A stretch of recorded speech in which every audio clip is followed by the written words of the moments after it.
vraiment sur le domicile là, maintenant. On va écouter le Premier ministre Édouard Philippe. Il s'est exprimé cet après-midi au Sénat. Il évoque des avions cargo qui sont envoyés en ce moment même par la France jusqu'en Chine pour ramener les masques qui vous font tant défaut à vous les infirmiers et personnels soignants. On écoute le Premier ministre. Nous avons effectivement un certain nombre de commandes, c'est vrai pour l'État, c'est vrai pour d'autres acteurs, publics ou privés. Il faut acheminer ces masques dans de bonnes conditions. Nous sommes entourés des conseils et de l'assistance des meilleurs logisticiens. Nous avons prévu des avions cargo qui iront en Chine chercher les masques. Ils sont prévus, ils sont affrétés. On peut évoquer l'image du pont aérien. De fait, c'est ce qui va se passer. Alors, ce pont aérien, il arrive un peu tard pour vous, Monsieur Jean Morédon ? Disons qu'il y a quand même beaucoup de retours qui nous disent qu'il manque des masques un peu partout, et surtout le quota de 18 masques hebdomadaires par infirmier et par professionnel de santé, puisqu'on est, le médecin dit pareil que moi, les pharmaciens, les médecins, nous sommes tous en première ligne, ça reste un peu court.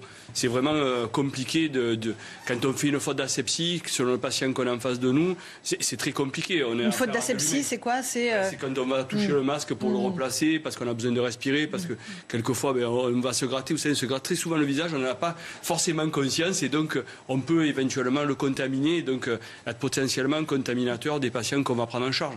Alors en règle générale, on est très bien formé à ça, on ne fait pas ce type d'erreur, mais ça peut très bien arriver. Et puis un infirmier se déplace de patient en patient, va prendre sa voiture, va aller dans un autre domicile, le patient peut lui-même être contaminé, il est dans un environnement clos, mais il faut aussi le protéger. Donc voilà. Et il peut rentrer chez lui après et contaminer ses proches. Professeur Briquer, sur l'affaire des masques, on ne peut pas dire qu'on a vraiment anticipé la pandémie. La France n'avait que 110 millions de masques en stock quand Olivier Véran a pris ses fonctions. On était à plus d'1 milliard lorsque Roselyne Bachelot, ministre de la Santé, était en fonction. On ne peut pas dire qu'on a anticipé là. On réagit dans l'urgence, en catastrophe, en envoyant des avions cargo en Chine. Quoi. On n'a pas anticipé, mais ce qui est ennuyeux, c'est que souvent, on passe d'une extrême à l'autre. Et quand Mme Bachelot avait acheté des quantités industrielles, c'est le cas de le dire, de masques, et en même temps qu'elle faisait des commandes de vaccins, qu'est-ce qu'on a dit ? Eh bien, écoutez, cette grippe n'a pas été aussi violente que c'était supposé ou prévu. Donc elle a beaucoup exagéré, c'est tout à fait regrettable. Résultat, eh ben, dans cette ambiance, on dit après tout, est-ce que vraiment ce stock de masques est utile ? Et donc on l'a laissé s'effriter, se laisser périmer. Et puis ne pas entretenir, et c'est ça le pire. Entretenir les stocks. Même s'il ne se passe rien, ça fait partie des obligations. On s'assure dans la vie. Et on espère que ça ne servira pas. Mais il n'empêche qu'il faut le faire. On paye tous des assurances, effectivement. Gouverner, c'est prévoir. C'est pas nous qui l'avons inventé. Et dans un contexte de mondialisation où on a des risques d'épidémies, vous l'avez dit, qui sont passés, actuels et qui seront certainement à venir. Donc il faut prévoir effectivement des dispositifs de réaction, de réactivité immédiate face aux phénomènes qui peuvent nous percuter de plein fouet. C'est le cas aujourd'hui. Et il n'est pas temps d'appeler à du personnel si on ne peut pas les équiper.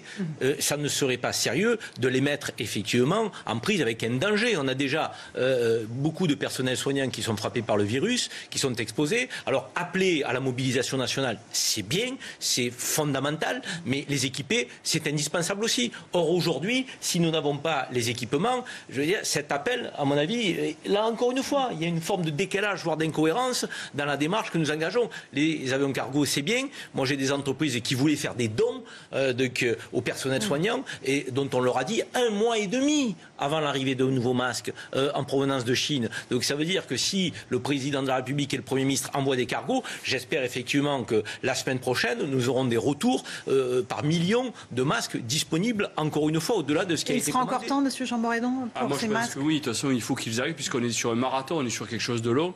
Entre-temps, il y a les mesures barrières, vous l'avez rappelé tout à l'heure, le confinement. Moi, il y a une nouveauté pour les infirmiers, c'est le télésoin. Je pense qu'il faut s'axer sur des moyens technologiques qui permettent de faire un examen clinique d'un patient, de mettre les patients à distance tout en étant en relation avec lui pour s'assurer qu'il va bien, alerter le médecin si jamais il se passe quelque chose, alerter le centre 15 s'il y a une dégradation trop importante.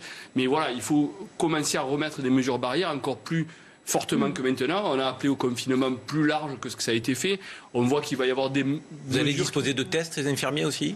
Nous, on le souhaite ardemment, puisqu'on voit bien, et ça a été dit, qu'il y a de plus en plus de soignants actuellement qui sont contaminés, donc qui sont potentiellement contaminants. Vous avez rappelé, professeur Bricard, tout à l'heure, la différence qu'il y a entre quelqu'un qui a été en contact, les anticorps, les tests. Et donc, il faut absolument qu'on puisse tester, parce que sinon, il faut écarter les soignants de la première ligne.